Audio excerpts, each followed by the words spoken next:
Hi again, everybody. This is Jerry Serino of From the Median podcast. Thank you so much, as always, for joining me. Please go to fromthemedian.org where you can connect with us. I also ask that you go to all the different podcast apps that are out there, Apple, Spotify, and search From the Median and subscribe to the show so you can listen to all of our episodes and also be made aware when a new episode is live. Actually, also go to Rumble, where we're on as well, and you can see the actual video interviews of us. And then, last but not least, please go to all the various social media: Facebook, uh, Instagram, Twitter, and the like, and search under Cleveland Right to Life, who sponsors the show. So, all right, I got all that out. Today, I am here talking to a quitter. Who would ever think in a million years that we would be highlighting someone who quit?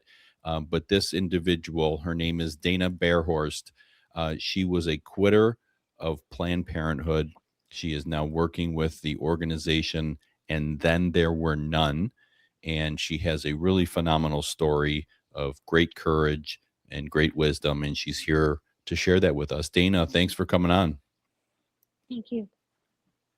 Yes. So let's start with your story. I mean, I actually, if you go to abortionworker.com, there's actually a nice story there that kind of gives your background and your history. I would certainly suggest everyone go to abortionworker.com, and you could, get involved with the organization and learn a lot more. But let's start with sort of your background. Go through prior to working for Planned Parenthood, what was your life like, and what kind of built who you are? Oh, where to begin? I live in the Midwest. I've lived here my whole entire life. I live in a small town with a population of about 1,500 people. I'm a Lutheran. I have been born and baptized Lutheran. I am divorced. I have two daughters and a granddaughter, and I live within a couple blocks of my kids and my parents. So very, very close knit family ties here. Love dogs, animals.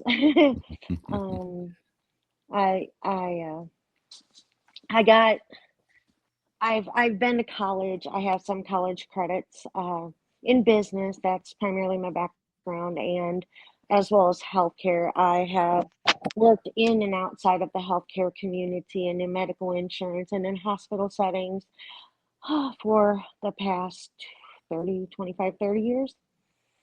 Some of the larger healthcare corporations. I don't know if I should name them by name, uh, but I, in 2016, I was working for a telecommunications company that I just wasn't a good fit for me. So I Mhm. started looking for another job, and I filled out an application on one of the job boards online, and it was for Planned Parenthood in Forest Park, St. Louis, Missouri, and went in for a couple interviews, I think two interviews, and was hired. And when I started, I was very excited. I thought I was doing a great thing, working Mhm. for women instead of against women. And once I got inside the clinic and got the true impact of what was going on behind those walls, it was Yeah. not a good fit for me. Yeah. So I want to even go even sort of back again. This I'm looking at this article on my screen to the left, and it just talks about how when you were young, you were kind of thrust into a situation where you were kind of like almost like the mom for your siblings, and very, very Yes, independent, a very caring person, and so it kind of makes sense that you looked to stay in that kind of field and medicine and helping women because you're a very caring and caregiving person, right? I've always felt best about what I'm doing when I can be in a nurturing type of position. I always have had the desire to be a caregiver for those people that I love or for people who need help of some sort. I am the first one to try to do the best I can and do whatever I can for them. Yeah. My mother was a women's healthcare nurse, and I saw what she was doing. And what I've been raised, or my mom was a nurse for 40 plus years. She was, at first, she graduated as just an RN, and then she went and got her nurse practitioner's license, and then she went and got her PhD in women's health, nurse practitioner, and she became a nursing professor, teacher. So I've grown up around women's healthcare just by virtue of, being around my mother and seeing how she has impacted in her position women's Hmm. health. So Yeah. I mean, when I decided to go into healthcare, I was never a nurse. I worked in the administration healthcare side of it. And I worked on insurance authorizations for women coming in for mammograms, bone densities, different things. And then there were insurance companies that I worked for that I would help provide uh, provider referrals for women looking for new women's health providers, gynecologists, OBGYNs, that sort of thing.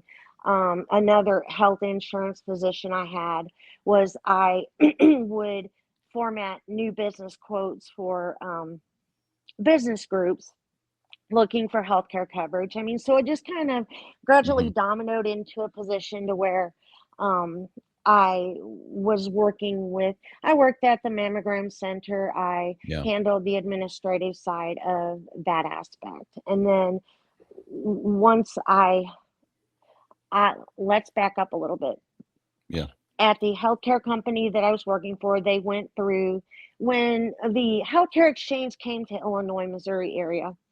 There were a lot of patients, customers of the insurance company that were, um, how do I want to say this? A lot of the insurance carriers, the bigger ones, uh, were not willing to participate in the exchange. So, by virtue of them not participating, it made it very difficult for these people to find coverage. So, my job was to help them find local providers or providers that fit their needs closest to wherever they lived. Um, the reason I left that role and was looking for another role and went to telecommunications was because I had a patient that was getting, she had end stage renal disease and she was at a clinic. She had been transported to a clinic to get her dialysis done. And the company that I worked for only allowed X amount of transportation visits covered per calendar year. So the nurse from that dialysis clinic called me and was asking what she should do because that transportation company left that lady sitting there at the Mm. dialysis clinic and just left her there and wasn't going to take her home. Wow. So that really struck me hard. It's like, what can I can't do this. I mean, I went home that day and I cried. I was mentally just defeated. I'm Hmm. like, I can't sit there and tell somebody, no, you have to sit at that dialysis clinic and there's nothing I can do. Yeah. So what I did was I launched a redetermination and appeal, which gave her another 30 days. And I was told that it was likely because of the severity of her renal disease that that would be enough to get her through. And I don't think I need to draw a conclusion on that. Yeah. Um, Yeah. Yeah. but There's a lot. I immediately left that company, and that's when I start looking for another job, and that's how I landed at Planned Parenthood. Okay. Yeah. Great. And I'm not revealing anything that isn't already out there. Um, Hmm. by saying that you personally experienced abortion yourself, Yes, and yes, three that was times. something you carried. I'm sorry, 3 times you said, right? Yes, yes. Yeah. And so, here you are, again, that's why I wanted to kind of establish your background as someone who was very caring. Tell me about, three abortions is a lot. And tell me about those. As far as, did you know what was going on? Did you understand it? Were you under the impression, it was just a clump of cells, or whatever? What was the environment like for you?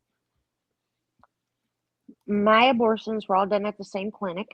First of all, the first one I had in 91, and I was 19 and almost 20.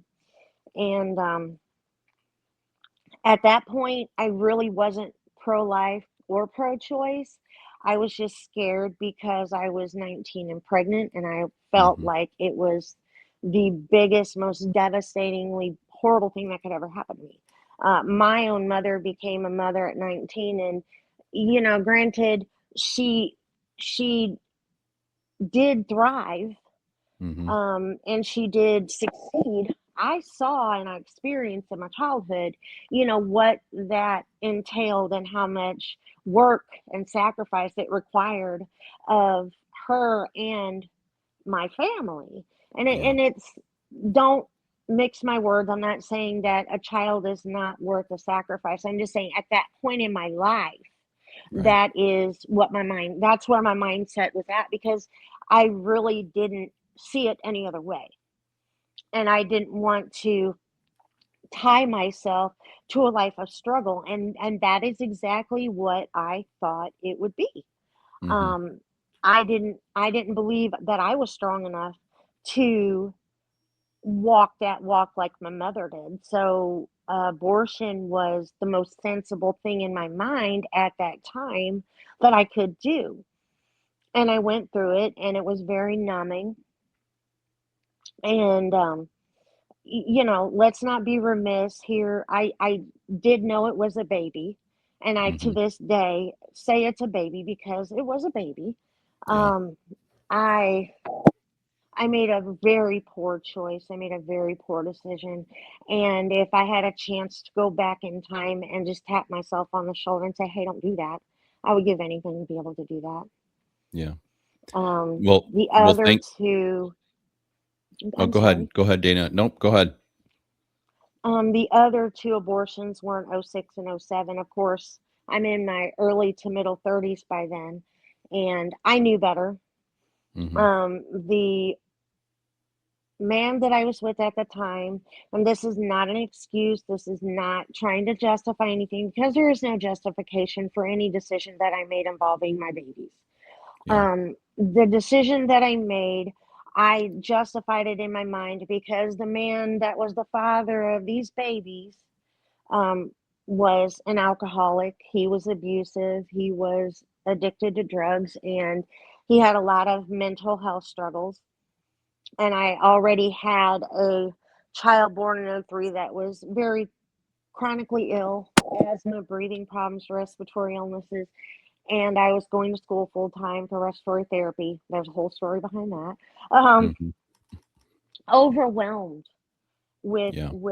so much on my plate, and at that point, I had still never heard of pregnancy resource centers. I never knew before how many resources, such an abundance of resources that I could have had available to me. Yes, I made Yeah. mistakes, and yes, again, I wish I would have been thinking more clearly and looking at the bigger picture. But when you're in a crisis and you're unaware of the fact that there are so many other options, I mean, I panic. And Yeah. it doesn't make it right, and it's not an excuse, because honestly, to God, there is no excuse. And I'm deeply sorry and regret every day Yeah. that I just didn't have more strength or belief, or knowledge. And again, Yeah. that's on me that I didn't seek it out. But I think Mhm. the more that women understand that there are other alternatives and there are people who care, um, we can't maybe save them all, but we can save a whole lot. Yeah. Well, thank you for sharing that, those intimate aspects of your life. That's, you're putting something obviously horrible, something you regret, and working to make good of it. So, thank you for that. And I think you kind of hit a lot of the points that are put out there by pro-abortionists that, oh, well, what about young women? What about women in a that are with a man who's got issues or abusive, and all those things are horribly, horribly sad, of course, and understandably challenging. But as you're saying, it still is wrong, and you regret it. Um, I want to ask then. So in the article that in which you share your story, you talk about your first day on the job at Planned Parenthood. You're on Yeah, the I think it was you were on the third floor, and the procedure room was on the second ground floor, floor. correct? Take us Hmm. through that experience. You want me to talk about the machine Yes. that I felt? Yes. Okay. Yep. Um, because that was very disturbing for me. That that happened a couple days after I started. That was within the first week that I started. Okay. I did some training and learned how to answer phones. Really didn't receive any intensive training. Just was told to basically transfer everybody that called down to the call center. Hmm. It's not my job to answer questions. It's not my job to give information. It's my job to field the calls in a timely manner and pass them down to the call center. 2 to 3 days after I started, I was sitting at my desk and I noticed that I had two other coworkers, one that was sitting on, it was like a big three-way desk. And Okay. I was in the middle. As you come off the elevator, I'm the first one you see. Then there was a desk. It was all one desk. It was like a big, long, trifold desk. I had somebody on my left, somebody on my right. Um, Sitting there at my desk and I feel something vibrating. At first I hear humming.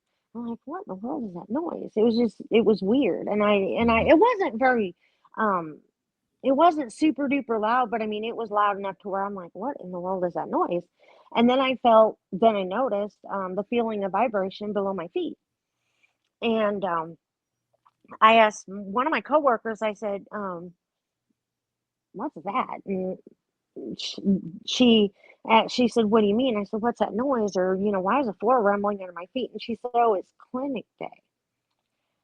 I kind of looked at her. I'm like, "What's clinic day?" And she said, "It's abortion day." And it didn't occur to me that what I felt under my feet was actually the suction abortion machine.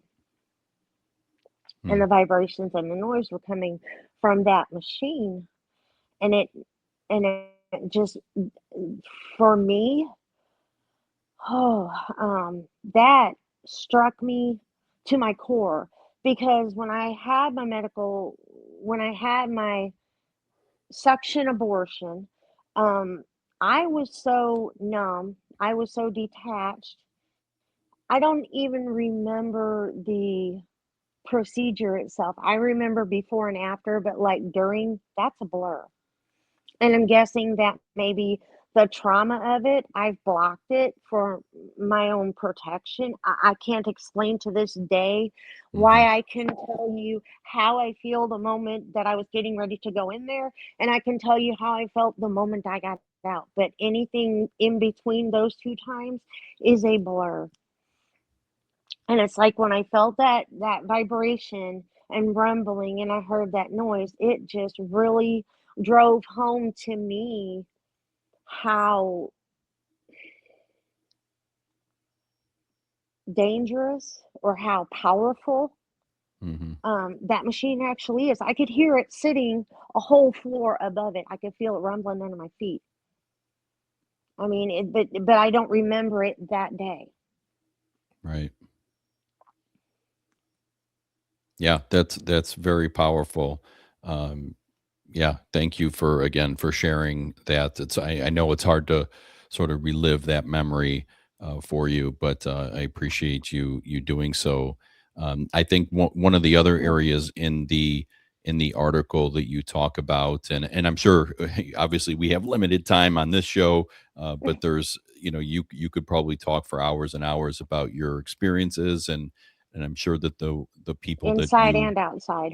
inside and out, yeah, and the people you engage with, you spend good time with them. The another area that you had mentioned and is in the article is how you had actually connected a woman who had called with a crisis pregnancy center to get some help, right? And Well, explain that. yeah. I was the first point of contact. So if a person called, they would reach me. If I wasn't available, it would hopscotch to the next available person. Hmm. This particular day, the call came in. The lady asked me about pregnancy resources. And we had a red binder on the side. It said resources, and it was sitting right parallel to my desk. And I put on. I said, "Let me take a look, and I'll see what I can find." So I put her on hold, and I got in the binder, and there was the information was aged. The pages were yellowed, torn, ripped, dirty, but it said resources, and I just verbatim took that the information was relevant, pertinent, and current. And so I went through a list of different information that was in the binder for her, completed the call, and I want to say it was no less than 2 hours later, she called back and told me that none of the information that I had given her was relevant. She said the numbers were either disconnected, they had been changed, or, they just weren't what she was looking for. So I got in trouble for this, but there was a van that used to park outside in front of our clinic on procedure days, on clinic days, and I remembered Thrive. And I'm like, well, I don't have the number to this resource center offhand, but if Google it, Thrive Pregnancy Resource Center, I said, I'm sure that something is going to come up for you. I said, because they've got a van that offers free ultrasounds and other resources that sits outside of our building. Okay, fine. So completed the call, hung up and didn't hear anything else from that lady.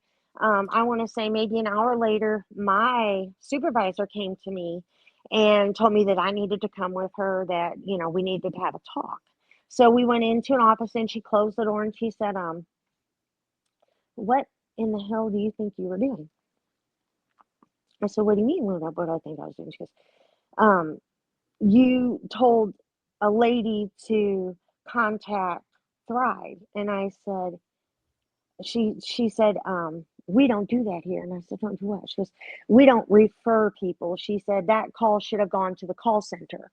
Um, I said, but she didn't want an abortion. She goes, we don't do that here. We don't do that. And that's all she kept saying to me. And I said, well, I said, then I don't, I only handled it the way that I thought that I should. We have Hmm. a binder on the desk that says resources. So if that's not applicable to something that we do, then why are you even having that binder on Right. the desk? Right. And there were so many contradictions, just so much drama, and so much hatred, just hatred. Um, Hmm. just a filthy building, Hmm. um, filthy employees, and they're not helping women. I never saw one lady leave that clinic with a smile on her face. Yeah. So as much as pro-choice people say abortion is a relief and a woman should have a choice. Here's the thing. Pro-choice people need to stop speaking for others and for women, because they're not in that unique situation, so they just need to be quiet and stop putting their information out there, because women have more choices than just that. Yeah. Well, we could keep talking, and I wish we could, but time constraints are always the frustrating part of this job, of Absolutely. interviewing people. As I said, please go to abortionworker.com, and you could look up Dana's story. She was actually quitter of the month in August of Proud of it. 2024. Yeah, proud of it. That's one good thing to be a quitter at. And so Exactly. I really appreciate you coming on, Dana, and thank you so much for being here. You're welcome. Thank And you for having me. yeah, absolutely. And thank all of you for listening to this episode of From the Median podcast. You just heard Dana Behrhorst, and please continue listening, and we will see you next time.